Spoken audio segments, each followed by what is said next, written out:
En une phrase, quelle est votre mission principale auprès des étudiants d'Incomsup? C'est de transmettre mes savoir-faire et mes connaissances. Ça veut dire ici, dans cette année, que je me suis occupé du plan d'action commerciale, des stratégies de distribution et puis pour les B1, des techniques de vente et d'analyse des ventes. Si vous deviez retenir un moment fort ou un projet marquant vécu avec la promotion de cette année, ce serait laquelle? C'est un défilé de mode qui a eu lieu. Il y avait énormément de monde, c'était très convivial. On a vu des vêtements, une animation superbe et puis surtout, c'était un moment qui a été partagé avec beaucoup de gens. La plupart des professeurs étaient là et il y avait un esprit de corps, un esprit d'école et un esprit de corps. C'est la période des soutenances. Quel est votre conseil en or pour gérer son stress et faire la différence en oral? Dans un oral et une soutenance, la question de la forme est plus importante que le fond finalement. Donc en fait, mes conseils, c'est d'abord sourire. Deuxième chose, parler lentement. En français, on dit qu'il faut faire moins de 100 mots minutes. Lentement et très distinctement pour affirmer son autorité. La troisième chose, c'est de demeurer à l'écoute. Mais avant tout, sourire et parler lentement. Aujourd'hui, qu'est-ce qui fait qu'un étudiant se démarque réellement aux yeux des entreprises? La première chose, c'est qu'il s'intéresse à l'entreprise. Comment l'entreprise fonctionne? Quel est son marché? Quel est son but sur le marché?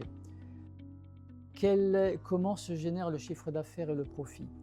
Ça, les patrons sont très sensibles au fait que la personne essaie de contribuer finalement au succès de l'entreprise. C'est vraiment pour moi le sujet essentiel. Selon vous, qu'est-ce qui rend un étudiant d'Incomsup unique? D'abord, je pense qu'il raisonne de manière très autonome, de manière un peu différente, c'est-à-dire qu'il n'a pas les carcans forcément de l'ancienne société industrielle du 19e siècle, ce qui est très important puisqu'on voit qu'aujourd'hui, des succès comme Airbnb ou Uber sont non pas fondés sur notre historique industriel, mais sur une nouvelle façon de penser les actifs, en tout cas les produits. Donc ça, c'est une chose qu'il a. Donc il est libre, il est libéré de l'historique et c'est ce qui, à mon sens, le rend très particulier. La deuxième chose, c'est qu'il y a une certaine bienveillance et une certaine spontanéité de leur part. Merci. Pour finir, quel message aimeriez-vous adresser à un futur étudiant qui hésite à nous rejoindre pour l'année prochaine? Il sera bien accueilli, avec un directeur d'école, David Urso, qui est toujours attentif à l'écoute des gens, des questionnements qu'ils peuvent avoir, des problèmes qu'ils peuvent avoir.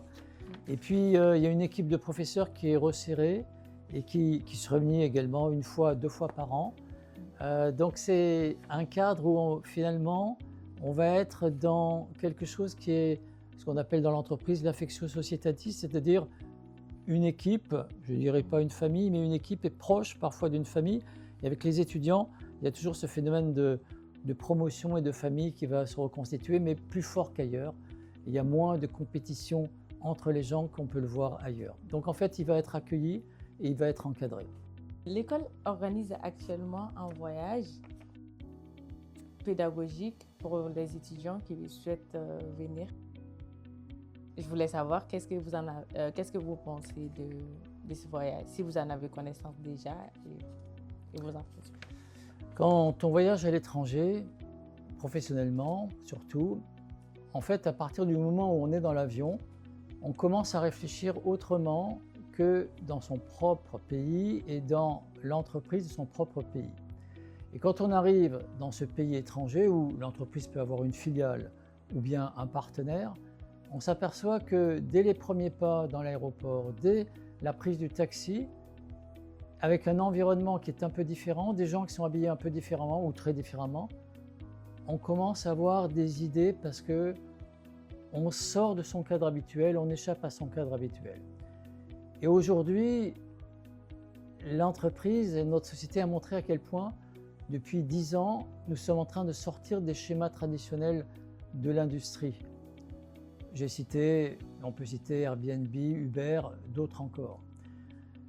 La Tchéquie, c'est-à-dire la République tchèque, est différente de la France, c'est une langue slave, nous c'est une langue latine. C'est deux cultures quand même très industrielles, hein. On connaît Skoda, on connaît Renault. Néanmoins, mon sentiment est que la République tchèque est en avance sociologiquement sur la France. Pourquoi? Parce qu'elle est sortie du cadre du communisme, de la révolution soviétique. Elle en est sortie il y a déjà plus de 20 ans, mais ça veut dire qu'elle a fait des avancées plus importantes que nous. Ça veut dire que les étudiants vont être confrontés à un univers différent, mais aussi finalement beaucoup plus novateur et beaucoup plus proche du centre de l'Europe que nous ne le sommes. Par notre force, la France, par notre puissance industrielle, on est moteur de l'Europe, mais on est peut-être un peu en deçà de ce qu'est l'Europe de demain. Et eux, ils sont peut-être un peu plus en avance sur l'Europe de demain, comme l'est aussi par exemple la Norvège, la République tchèque, et je pense aussi à des pays comme la Roumanie, pays plus pauvres. L'avantage aussi, encore une fois, de la République tchèque, c'est que c'est un pays extrêmement développé maintenant. Depuis le fait qu'ils sont sortis de la sphère communiste, ils ont progressé à toute vitesse. L'exemple, je l'ai donné tout à l'heure, c'est Skoda. Skoda qui maintenant atteint la qualité des voitures allemandes Audi.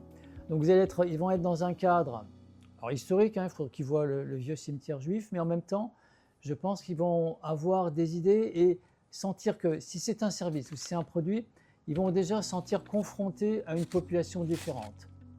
Ce qui veut dire qu'ils vont pouvoir peut-être trouver les avantages de ce produit parce qu'ils vont avoir une idée de la réception dans ce pays. Et enfin, ça vous donne un axe central européen entre la France et Prague.